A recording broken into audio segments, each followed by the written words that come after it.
અમરેલીના લેટર કાંડનો મામલો.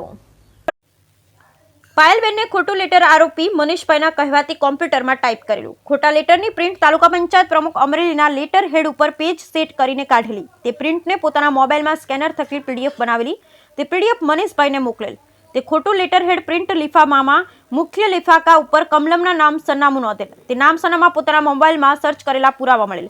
તે લિફાફા કુરિયર ઓફિસ જઈ ત્યાંથી પોતે કુરિયર કરેલ તેનો વિડીયો ફૂટેજ ઉપલબ્ધ છે. પાયલબેન તથા મનીષભાઈના એકબીજાના વોટ્સએપ પર ચેટ ડિલીટ કરેલ હોવાની હકીકત મળી આવેલ. ઉપરોક્ત મળી આવેલ પુરાવા આધારે પાયલબેનને ગુનાના કામે જે વખતે અટક કરવામાં આવેલ, પાયલબેનના નામ કોર્ટમાંથી જામીન મંજૂર થતા જેલ મુક્ત કરવામાં આવેલ. જેલ મુક્ત થયા બાદ રાજકીય આગેવાનો સાથે પાયલબેનનો એક વિડીયો સોશિયલ મીડિયામાં પોસ્ટ કરવામાં આવેલ, જેમાં તેઓ દ્વારા પોલીસ પર આક્ષેપો કરવામાં આવેલ હોય અને પોલીસ દ્વારા તેને મારવાની હકીકત જણાવેલ હોય. પાયલબેનને નામકોટમાં અલગ અલગ 2 વખત હાજર રાખવામાં આવેલ, ત્યારે નામકોટ તરફથી 2 વાર પોલીસ વિરુદ્ધ કોઈ ફરિયાદ બાબતે પૂછવામાં આવેલ, ત્યારે તેઓ તરફથી નામકોટમાં કોઈ ફરિયાદ કરવામાં આવેલ નથી.